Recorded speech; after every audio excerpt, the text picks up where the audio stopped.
মূসা আলাইহিস সালাম যখন তুর পর্বতের নিকটবর্তী হলো, তখন আল্লাহর পক্ষ থেকে একটা আওয়াজ আসলো, ইন্নী আনা রব্বুক, নিশ্চয়ই আমি তোমার রব। ফাখলানা আলাইক, পায়ের জুতা খুলে ফেলো।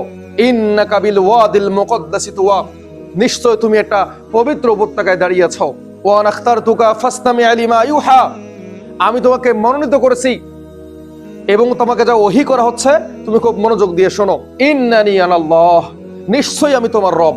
লা ইলাহা ইল্লা আনা, আমি ছাড়া কোনো ইলাহ নাই। ফা'বুদুনি, আমার ইবাদত করো। ওয়া আকিমিস সালাতা লিযিকরি, এবং আমার শরণার্থে নামাজ আদায় করো। ইন্নাস সাআতা আতিয়াতুন আকাদু উখফিহা, কিয়ামত অবশ্যম্ভাবী, আমি এটাকে গোপন রাখতে চাই। লিতুজসা কুল্লু নাফসিন বিমা তাসআ, যেন আমি প্রত্যেকটা নফসকে তার কর্ম অনুযায়ী ফল প্রদান করতে পারি। আল্লাহ তাআলা এই সমস্ত ওহী এখানে নাজিল করলেন।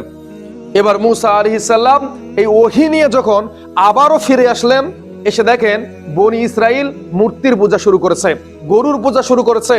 এই নেমক হারাম জাতি ভুলে গিয়েছে যে আল্লাহ তাআলা কিভাবে ফেরাউনের হাত থেকে সাগরের মধ্যে রাস্তা তৈরি করে তাদেরকে বাঁচিয়ে নিয়েছিলেন, তাদের চোখের সামনে ফেরাউনকে পানিতে ডুবে মেরেছিলেন। এরপরও তারা আল্লাহর নাফরমানি করলো, গরুর পূজা করা শুরু করলো। মূসা আলাইহিস সালাম তখন তার ভাই হারুনের দাড়িকে টেনে ধরলেন, ধরে বললেন, তুমি কি করলে? তোমাকে যে আমি রেখে গেলাম, তুমি কি করলে এখানে? কেন তারা বাছুরের পূজা শুরু করেছেন? তখন হারুন আলাইহিস সালাম বলল, আমি ভয় পাচ্ছিলাম তারা আমাকে হত্যা করে এবং তাদের মধ্যে না বিভক্তি সৃষ্টি হয়ে যায়।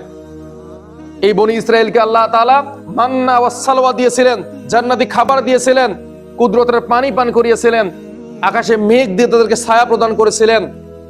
এরপর ওই নেমক হারাম জাতি আল্লাহ এবং তার রাসূলের উপর ঈমান আনতে পারল না। তারা প্রতিবারই নবীদেরকে অস্বীকার করেছে, নবীদেরকে হত্যা করেছে, নবীদের বিরুদ্ধে ষড়যন্ত্র করেছে। এরপর আল্লাহ তাআলা তাকে সর্বশেষ একটা সুযোগ দিল যে তোমরা আমালেকা সম্প্রদায়ের বিরুদ্ধে যুদ্ধ করো আর জেরুজালেমকে দখল করো। এখানেও তারা নবী মূসা আলাইহিস সালামকে অস্বীকার করলো। তারা বলল, তুমি আর তোমার রব গিয়ে যুদ্ধ করো, আমরা এখানে বসে আছি। এরপরে আল্লাহ তাআলা গজব দিলেন। আল্লাহ তাআলা কিন্তু আগে মানুষকে সুযোগ দেন, যখন মানুষ সুযোগকে কাজে লাগায় না, বরং সুযোগকে আল্লাহর দুর্বলতা মনে করে, তখন আল্লাহ কিন্তু গজব দেয়। এরপরে আল্লাহ তাআলা 40 বছরের গজব দিয়েছিলেন বনি ইসরাইলকে, আর এই গজবের কপটে পরে মূসা আলাইহিস সালাম ইন্তেকাল করলেন। তো বনি ইসরাইল বরাবরই নাফরমানি ছিল। আজকে আপনি দেখতেছেন তারা সারা পৃথিবীতে জুলুম করতেছে,